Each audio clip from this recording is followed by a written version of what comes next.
Welcome to Grassroots Safety Conversations with Ross. I'm your host, and yes, my name is Ross. This podcast hopefully will generate original solutions for sustainable ideas and improvement in safety awareness with real people sharing their real world experiences. As your host, I have worked in industry for over 40 years and consider myself a safety professional who has worked at the grassroots, corporate, and in the OH&S regulator environment. In saying this, my views and discussion in these podcasts are from my own experience as a safety professional. They are as is basis and do not reflect any official policy or position of the organisation that I've worked in and are currently working in. Well, that's that legal bit covered anyway. The aim of my podcast is to try to demystify how complex safety has become and give solutions that I've used and still using in my day-to-day role as a safety advisor, mentor, or as a consultant. In addition, I plan to have some special guests discussing their own safety challenges in the workplace and in their career. This will be very interesting to say the least, and hopefully the next one will be a work colleague of mine from the regulator. Kevin is his name, many years experience, so I'm looking forward to having a chat with him. So let's get on to today's topic, which is the C word, not what you're thinking, culture in the workplace. This is a hot topic, and look, always remember there's always a smoking gun when working with humans. We all have different opinions on how to manage safety, how to communicate, and how to deal with our other colleagues in our workplace. So what does culture mean? Let's go to the Oxford Dictionary, as one of my colleagues used to always say. It's also truth. And it says it is the way of life of a people, including their attitudes, values, beliefs, arts, science, modes of perception, habits of thought and activity. Interesting. Habits of thoughts and attitude. So let's look at another one. The Cambridge Scholar. Culture is the knowledge and behaviour that characterises a particular group of people. Oh my lord. And another one, psychology. The value, beliefs, language, rituals, traditions and other behaviours that are passed from one generation to another with any social group. And finally, sociology. Defined as shared beliefs, values and practices that participants in a society must learn. Interesting. But across the definition that varies from 4 to 7 different types of elements. And how does safety fit into this? Well, funnily enough, I've read quite a few books over my years, and one of them which I'm really passionate about is done by Clive Lloyd. And it's called The Next Generation Safety Leadership from Compliance to Care. Now, and he talks about trust. I'm just a little bit quote out of his book. Without trust, strange about that, is its cousin, psychological safety. And what he's talking about this is when people don't speak up, teams don't engage fully, their metrics, the KPIs don't reflect reality. Well, we know about that one. We've got a good conversation about that coming later. New initiatives that don't gain traction because people don't understand them or don't want to know about them. Some of these initiatives I've seen over the years just don't work, just crazy. People don't admit mistakes. I must admit I'm part of that too, because you feel embarrassed. We should have known better. But if you admit your mistakes, at least people are open and honest, and you can change that cultural aspects. And probably one of the worst things I've felt over the years, and I agree with Clive on this one, people don't share ideas. Remember the big brother, I don't want to know you, I want to get promoted. It doesn't work that sort of way. So Clive Lloyd talks about trust is a cornerstone in building a care factor in industry. And I think trust is a very good word around culture. If we don't trust our work colleagues, how in the hell can we do any work together in that sort of scenario?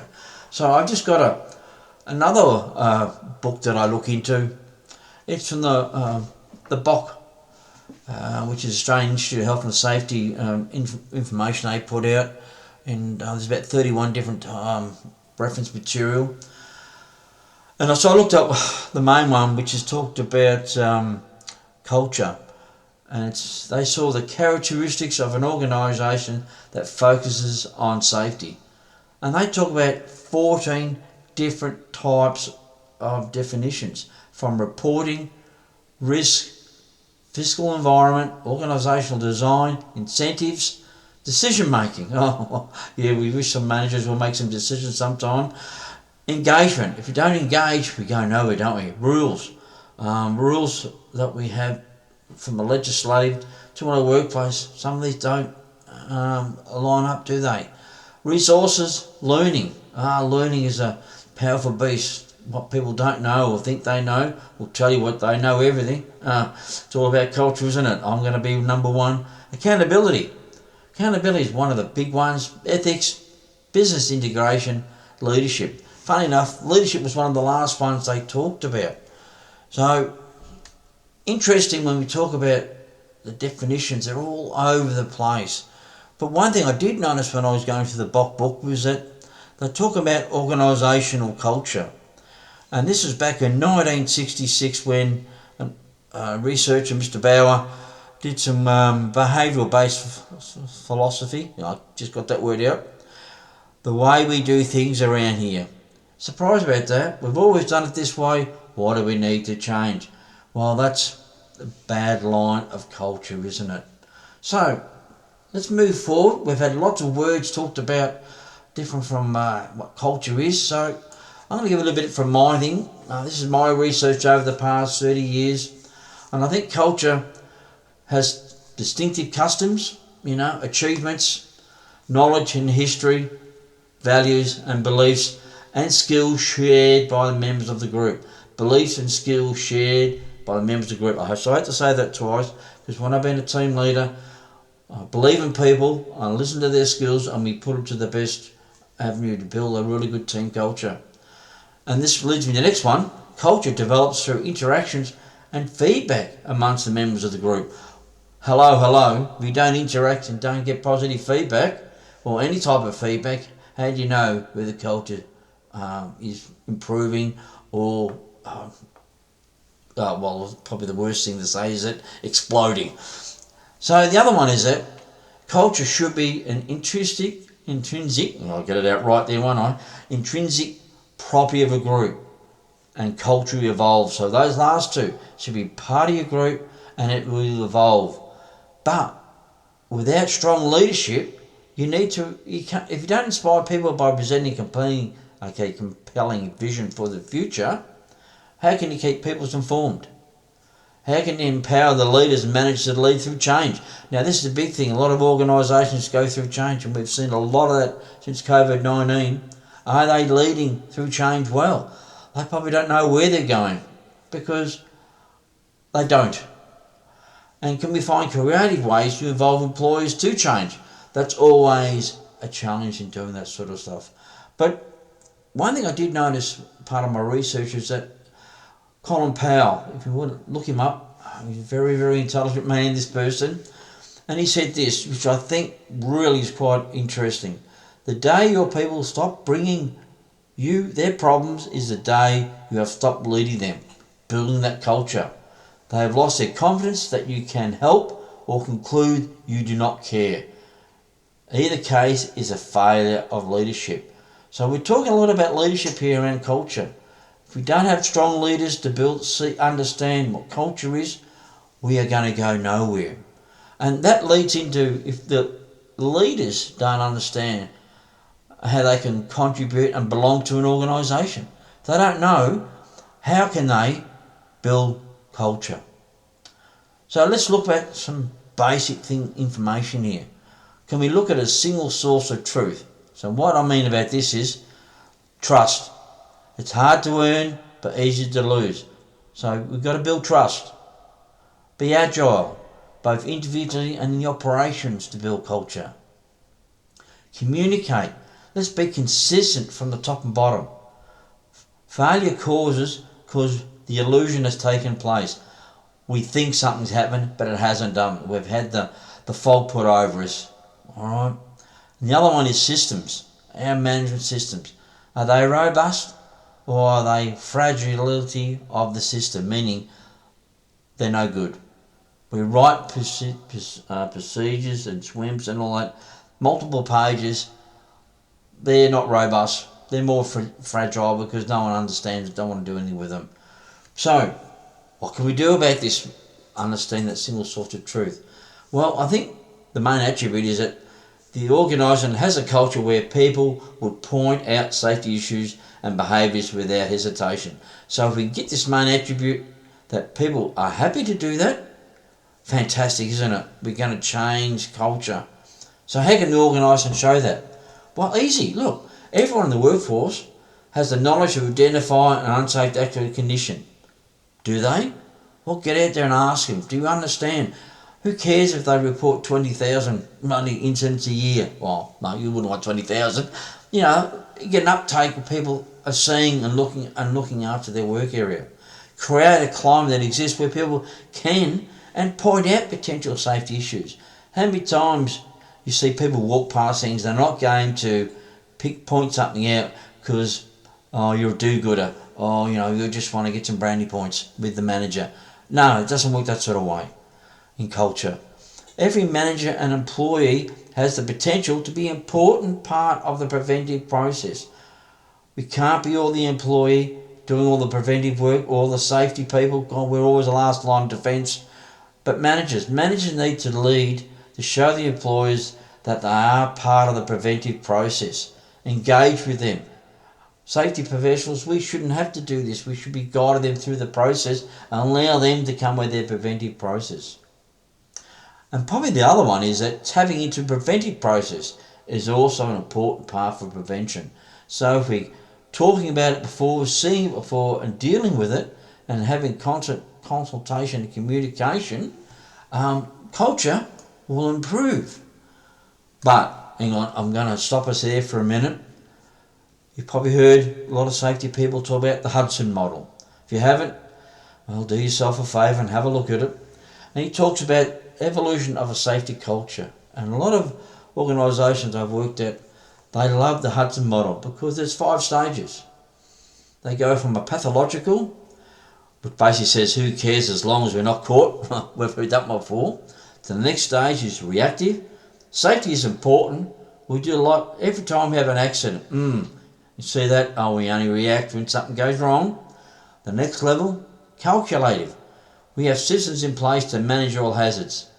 But is it any better than reactive and pathological? I don't think so.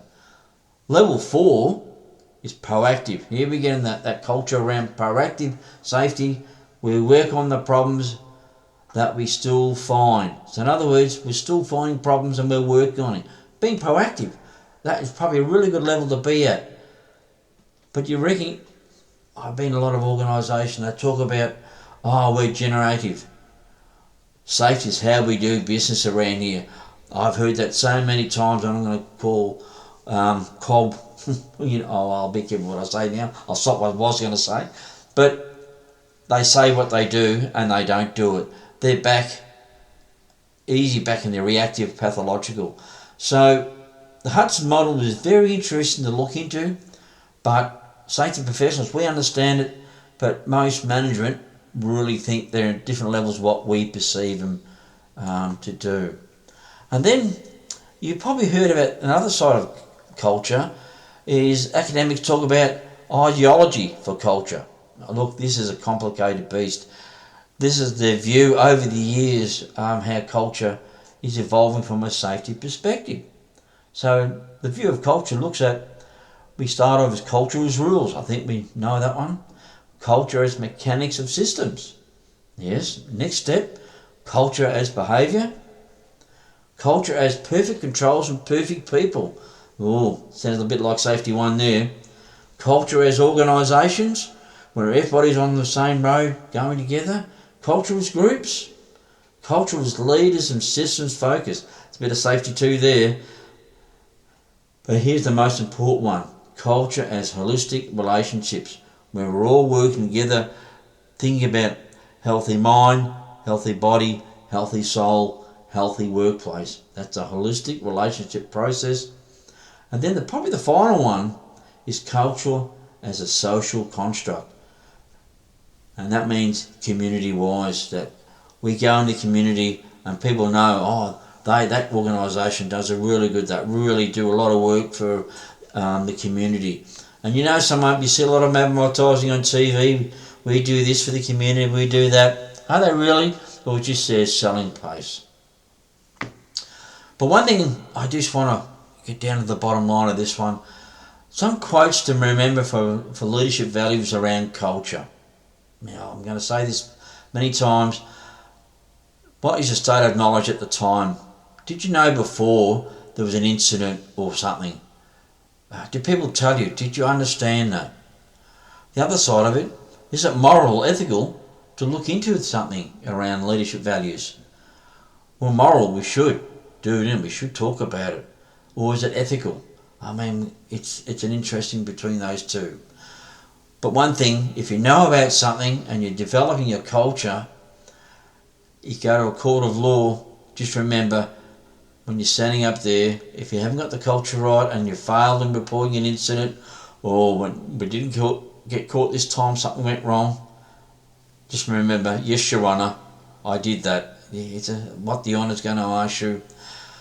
But one of the biggest brain-busting things around culture and around leadership in culture is decision paralysis, where people will not make a decision. Culture will not change in your workplace if people don't make a decision. Who cares if you make a bad decision, but as long as you don't continually make a bad decision. If you make a bad decision, you learn and you can improve, culture will improve in your work group. So, I probably talked quite a bit about culture there, probably high level, but there's lots of books on this, and you can look up, there's books, Decker, Edwardson, Hollernagel, Hopkins, Covey, Reason and Smith, and there's a lot of islands I mentioned, but these are the ones that you will come across in culture if you want to get more into it. So look, culture is a difficult beast to get around and deal with it, but if you come together as a group, talk and discuss and work together as a team, and don't judge people, be open, be honest, and work together, you'll be fine. So look, that's it for that one. Thank you for listening to the podcast. I hope it's been of benefit to you and to your family and friends, and how working safely will get you home to them. Yes, culture. It does my head in. Look, I'm on Instagram, Grassroots Safety with Ross. This is where I will notify you when the next podcast is available. And you can email me at grassrootsafety@outlook.com. Grassroots Safety is all one word.